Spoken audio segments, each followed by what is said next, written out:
What's up, everyone? It's that time once again where I take my butt to a theater, plant it in a seat, and watch a nerdy movie to review it for you guys. And the latest nerdy movie I was able to feast my eyes upon was Godzilla, the King of the Monsters. And let me just say, I've been a massive Godzilla fan ever since I was a kid. I remember watching all the movies on TNT or AMC when they would do marathons like all day and all weekend long. I would just sit home, eat some cookies, eat some chocolate, some popcorn, and watch me some giant monsters fight. So being such a big fan of Godzilla since I was a kid, I was extremely excited when Legendary Entertainment got their hands on the Godzilla franchise back in 2014, creating what they call the Monsterverse, starting with Godzilla in 2014, Kong Skull Island in 2017, and their latest entry, Godzilla, the King of the Monsters. But with all that said, it's time to give you my thoughts on the movie, and just so you guys know, this is going to be a spoiler-free review, so fret not if you haven't seen the movie yet. First and foremost, did I like the movie? Did I hate the movie? What did I think? Well, I actually liked the movie a lot. It was a ton of fun. Now, I'm not saying this was a perfect film all the way around with a fantastic story, great acting, great lighting, all this stuff. It was just a ton of fun, which is what you really want in a Godzilla film. One of the things I love most about this film is how they played up the mythology of all the kaiju in this movie, calling them titans in the Monsterverse, referring to them as rulers or gods of Earth. So seeing all that play out was a ton of fun. And another thing that was really cool is that this movie was almost like a giant love letter to all the Toho films, because they stayed really true to a lot of the core things about each of these characters, such as Mothra, Rodan, Godzilla, and Ghidorah. Now clearly they changed and updated some things here and there, but overall they kept the root and core of what we love about these characters so much. There's also a crap ton of Easter eggs that diehard Godzilla fans will recognize and pick out from the original Toho films. So I was sitting there the whole movie being like, oh my god, they referenced that, they're showing that, and that was in this movie, and this was in that movie. So cool. Speaking of cool, the visuals in this movie are absolutely stunning. I mean, they're downright spectacular. I love how they do that thing where you see the monster in the clouds or behind smoke, and then a bomb will go off or lightning will hit, and it flashes real quick like a strobe light, and you see the monster behind it only for it to go away.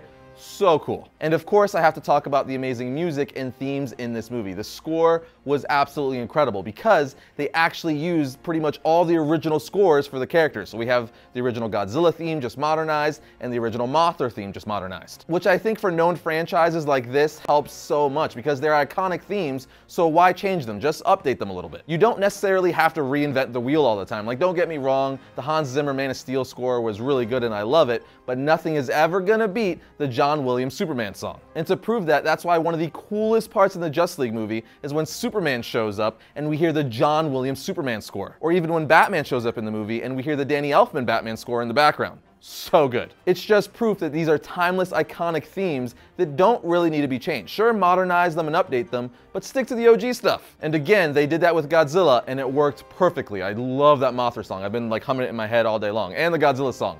So good. It just brings me back to those days when I was like 8 years old watching it on TV. As for the monster designs, I thought they were all awesome, especially Ghidorah. His was pretty much flawless. I actually like this 2019 design better than any design I've ever seen for him. Rodan was also great, and Godzilla, of course, was really cool. And then we have Mothra, which I liked a lot. I know people were complaining about it, but I dig it. There's also several other monsters in the movie, but I'm not going to give that away because this is a spoiler-free review. But just know, we get lots of monsters. And that brings me to my dislikes about the movie. My main dislikes with this movie was the human interactions. I'm not saying every human interaction was horrible, but it was definitely the weakest link for me. To me, a lot of lines just came off super cheesy or unrealistic, like no one would say that in real life. I was also disappointed with how little Mothra was in the movie. She's one of the main kaiju in the Godzilla universe, and she didn't get nearly enough screen time. All in all, I don't have many gripes with this movie because I wasn't going in looking to get some masterpiece like The Godfather. I just wanted a fun story with giant monsters fighting.